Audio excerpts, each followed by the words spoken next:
último vídeo, eu falei sobre a pessoa ficar de namorico com o diabo.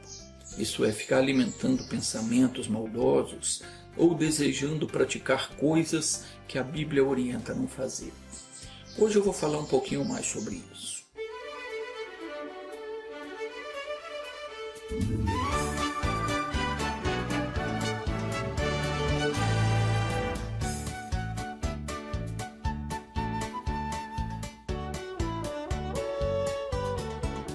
Quando alguém chega ao ponto de pensar que pode se aventurar no caminho do pecado, acha que pode só experimentar para ver como é que é e que poderá voltar atrás ou parar quando quiser, essa pessoa já está dominada pelo espírito do erro e não sabe.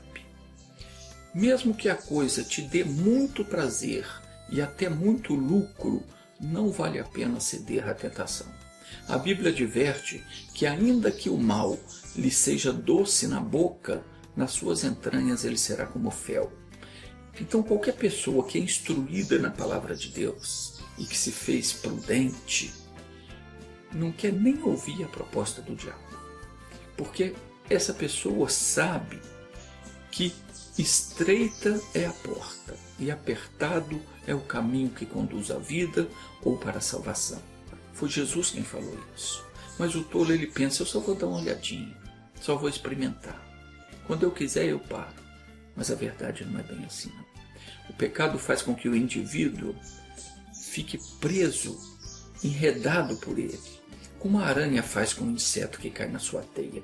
Primeiro ela prende um pezinho, depois o outro, vai enrolando na teia, apertando, enrolando mais um pouquinho, e quando se dá conta, está preso e não consegue mais sair. Assim é qualquer vício, é qualquer tentação. Você não pode nem pensar em experimentar. Se você experimentar, você não para mais. Os alcoólicos anônimos têm um lema que diz: evite o primeiro gole. E eu digo para você, evite o primeiro contato com o que não presta. Se a coisa não presta, nem tenta, nem olha. Não queira nem tomar conhecimento. Evite dar qualquer atenção ao que o maligno diz, porque ele é peçonhento. Se Eva não tivesse dado ouvidos à serpente, tudo teria sido diferente. O diabo ele nunca mudou o plano dele. Ele nunca mudou de ideia. Ele desafiou Eva a experimentar do fruto proibido. E é assim que ele continua fazendo. Ele faz o mesmo hoje, sempre apresentando para a gente propostas, desafiando você a fazer uma experiência, a ver como é que é, ver se você gosta. A conversa é sempre a mesma. Isso não vai te fazer mal, isso não tem nada a ver. É assim que ele trabalha. Não há nenhum mal nisso, é assim que ele diz para você. Aí você pensa, não tem mal nenhum, vou experimentar. Quando eu quiser eu paro, mas não para. Depois que você começou, você não para mais. Ele diz para você, você pode sair disso quando quiser, mas ele nunca fala a verdade. O livro de Thomas Constine, denominado Os Três Eduardos, ele descreve a vida de Reinhold III, que era um duque do 14º século, que viveu no local onde hoje é a Bélgica. E nos conta como é que ele se transformou em um prisioneiro por causa do seu apetite desordenado. O livro conta que o irmão mais jovem do Reinhold, que também se chamava Eduardo, conduziu uma revolta bem sucedida contra ele. Eduardo capturou o Reinhold, mas não o matou. Ao invés disso, ele colocou ele num quarto no castelo e prometeu que ele poderia recuperar o seu trono, poderia recuperar o seu título de duque, a sua propriedade, quando ele quisesse.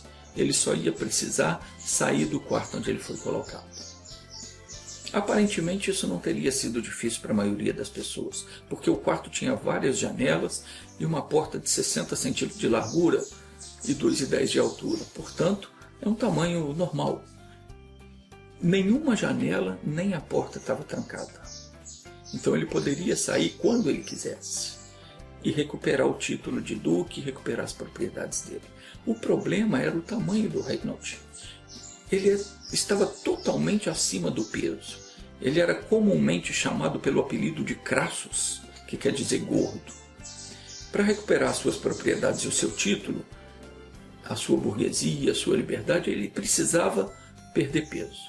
Mas o outro Eduardo, o irmão mais novo, conhecia bem o irmão mais velho e cada dia ele mandava que dessem para ele uma grande variedade de comida, bolo, doce, refrigerante, e ao invés de fazer um regime para conseguir sair do quarto onde ele estava aprisionado, o Eduardo Reynolds engordava cada dia mais.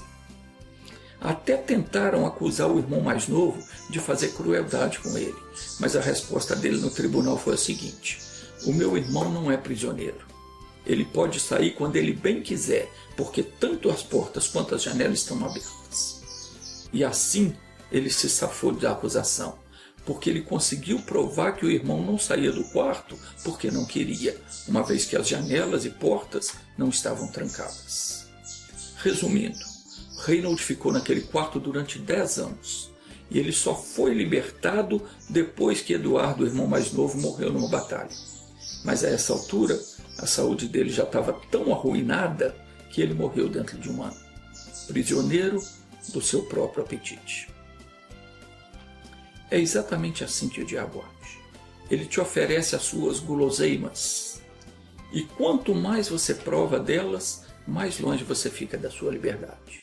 À medida que você vai experimentando os falsos prazeres que o mundo te oferece, o desejo do pecado cresce dentro de você e você começa a ser controlado por ele. Quando a pessoa não conhece a palavra de Deus, a pessoa vive na carne, no natural. Não tem nenhuma noção do que significa o pecado, mas depois que ela é instruída na palavra, Deus abre o entendimento dela. E essa pessoa então é transportada para o reino de Deus, em espírito, conforme está escrito em Colossenses capítulo 1, versículo 13. E tão logo essa pessoa começa a dar atenção ao que Deus diz por intermédio da sua palavra, a Bíblia, a pessoa então se torna uma nova criatura. Isso está escrito no 2º livro de Coríntios, capítulo 5, versículo 17. E então a pessoa passa a ser um representante do reino de Deus nesse mundo. Se você ouviu a palavra de Deus, começou a prestar atenção nela, decidiu obedecer a Jesus, então você já foi transportado para o reino de Deus, em espírito, e você passou a ter uma missão. E que missão é essa? A missão de fazer as mesmas obras que Jesus fez quando ele esteve presente aqui. Não há nenhum filho do Altíssimo com outra missão, além de executar os mesmos feitos que Jesus fez nos dias que ele esteve aqui na terra. O ide de Cristo diz respeito a todo aquele aceito como seu discípulo. Todos devem permanecer na palavra do Senhor. E todos os seus discípulos têm que conhecer a verdade e pregar essa verdade, a verdade que liberta. Então, lute para conservar dentro da palavra que foi dada por Jesus. Aquela palavra que ele disse: ide e pregai o evangelho a toda criatura. Agora, conhecendo a Deus e sendo conhecido por ele, nós temos que viver em espírito. Porém, se nós não prestarmos atenção, o nosso velho homem, cheio de engano, de malícia, vai voltar a nos dirigir. Muitas pessoas, apesar de terem sido salvas, hoje elas encontram dominadas pelos mesmos sentimentos anteriores à conversão. Muita gente voltou a fazer coisas que ela já havia deixado de fazer quando conheceu a palavra de Deus. Está voltando ao erro. E com isso elas estão perdendo o melhor da fé em Jesus. Como representante do reino de Deus, nós, eu e você, temos a missão de realizar a mesma obra que Jesus ensinou e praticou. Não é opcional. Isso é ordem de Deus. O Mestre foi claro ao dizer que no último dia prestaremos contas daquilo que fizemos ou deixamos de fazer com os talentos que ele deu a nós. Mateus 25, versículo 14 ao 30, fala sobre isso. No versículo 13 está escrito assim, Jesus dizendo: vigiai, porque não sabeis nem o dia e nem a hora que o Filho do Homem há de vir. Então aqui Jesus está falando vigiai. Precisamos estar atentos quanto à maneira de viver, quanto ao nosso comportamento, porque não fomos colocados neste mundo por acaso. Deus não se revelou a nós em vão. E Ele não nos deu dons para ficar guardado no armário ou na gaveta. Não. O Senhor Jesus nos dá sabedoria e nos capacita para darmos seguimento ao trabalho que Ele veio fazer. E a respeito da volta dele a este mundo, Ele falou assim, porque está escrito em Mateus 25, 14 ao 30, vamos ler. Porque é assim como um homem que, ausentando-se do país, chamou os seus servos e lhes entregou os seus bens. A um deu 5 talentos, a outro 2 e a outro 1, cada um segundo a sua capacidade. E seguiu o seu caminho. Então preste atenção aqui. Jesus está falando que quando ele voltar, vai ser semelhante a essa parábola que ele contou. Um homem rico ia se ausentar do país, então ele chamou 3 servos seus e entregou na mão deles os seus bens.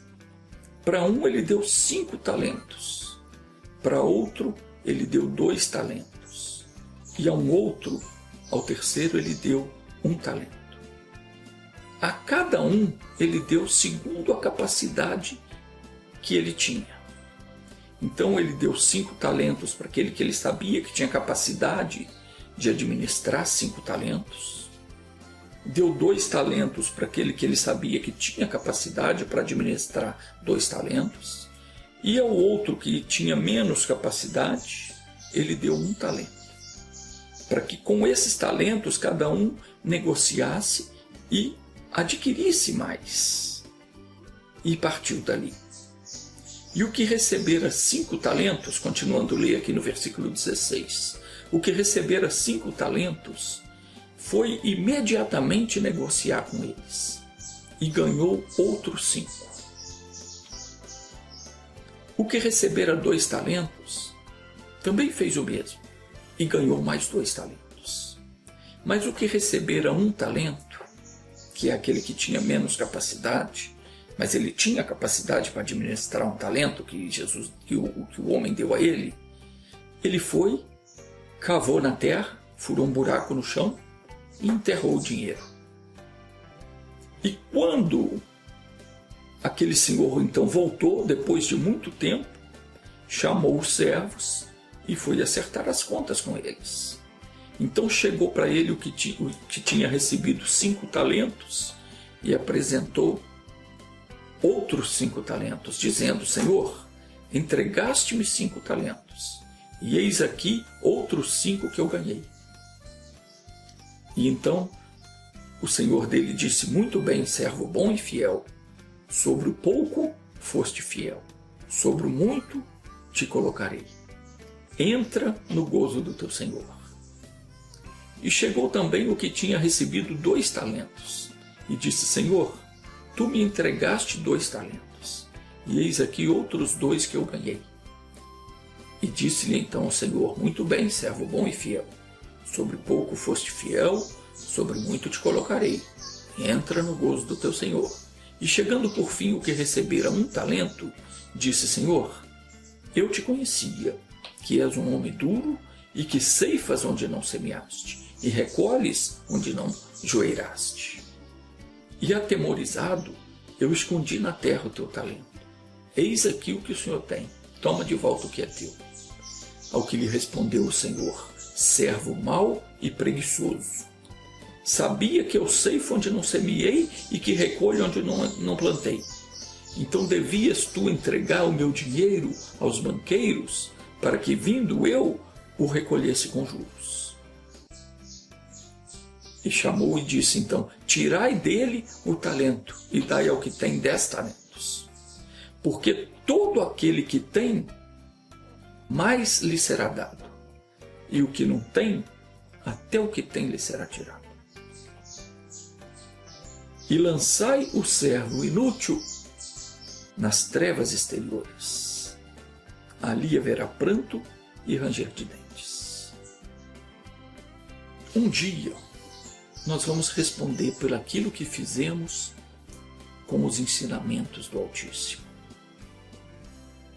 Aqueles que forem prudentes e hábeis no desempenhar das suas funções serão grandemente recompensados. Mas quem enterrar o talento que receber e não ganhar nada para o reino dos céus, será lançado nas trevas exteriores, onde haverá choro e ranger de dentes para sempre. Deixa eu orar por você agora. Feche os olhos. Pai, visita essa pessoa que está orando comigo. Visita ela curando, libertando, dando sabedoria, para que ela entenda qual seja a vontade do Senhor para a vida dela. E que ela não venha enterrar o talento que o Senhor lhe tem dado. Meu Deus, eu dou a bênção para essa pessoa, digo ao mal que está na vida dela, que em nome de Jesus Cristo vá embora, saia, não oprima mais. Eu te abençoo em nome de Jesus, e se você crê, diga amém.